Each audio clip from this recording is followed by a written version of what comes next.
Well, parents, welcome back. It's been a challenging week for all of us, I know, as we've wrestled with this idea of taming the tongue, the idea that words have power and we can use them for good or for harm. And so we've all been challenged with this idea. Well, we want to take a minute and talk about how to help our kids with this same idea, with some of these same concepts. I think as parents, sometimes we're surprised by our kids, we're surprised by the things they say, and sometimes we wonder, well, where did that come from? It's important that we recognize that our kids have the same challenges that we have when it comes to taming the tongue. So we thought it might be helpful if we took a minute and identified some of the areas where our kids need our help in taming their tongue. Now, the first problem area is with lying. Now, lying is a normal childhood problem, and every child goes through this. And it's tough for parents because we want our children to use their imagination and to be creative, but lying is never acceptable. So how do we tell the difference between a vivid imagination and telling a lie? Well, the bottom line for us as parents is we need to look at what motivated our child. Are they using their imagination and being playful or being silly and just telling a story? Or are our children telling lies because they have a different motive, maybe to avoid punishment or to impress others or just for shock value?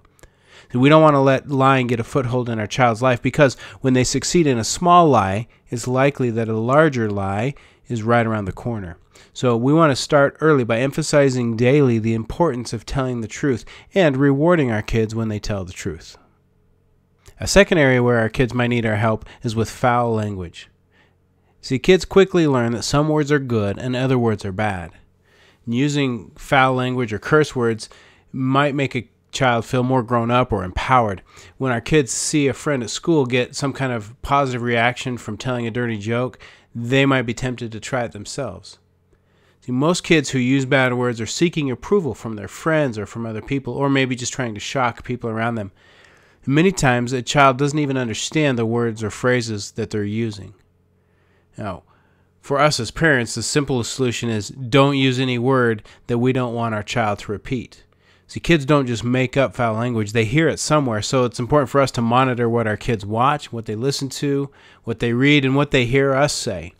But inevitably, kids will learn words that we don't want them to use. So when you hear your child use some obscene language, don't panic.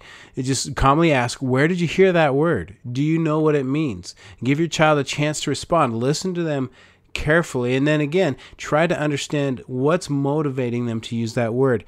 Chances are they're looking for acceptance.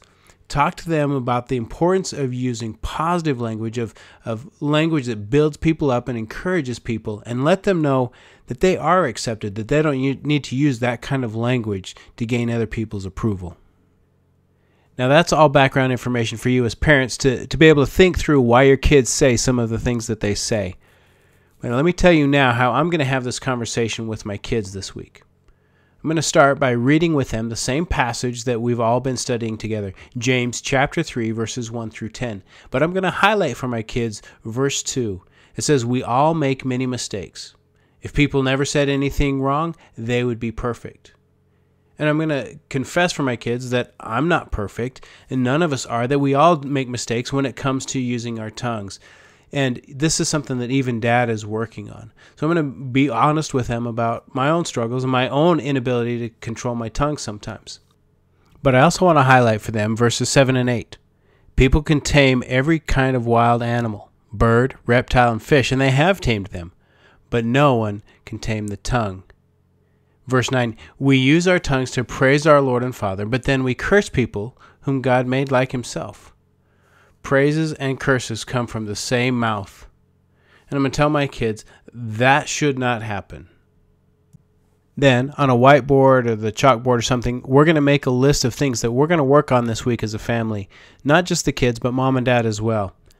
We're going to work on thinking before we speak. We realize that once the words come out, they can never be taken back. So we want to say it right the first time. We're going to work on being respectful, always treating others with kindness and avoid whining. We're going to make sure that we tell the truth. We're going to try to help our kids understand that telling lies or half-truths or sharing gossip is not acceptable. And finally, we just want to please God with what we say. what would God think of what we have to say? So we're going to make this list and we're going to work on that. And then I'll probably challenge my kids and even mom and dad to try to memorize this verse from Psalm 19, verse 14. I hope my words and thoughts please you. Lord, you are my rock, the one who saves me. So I hope that's helpful for you, and I pray that you have great conversations with your kids this week about taming the tongue.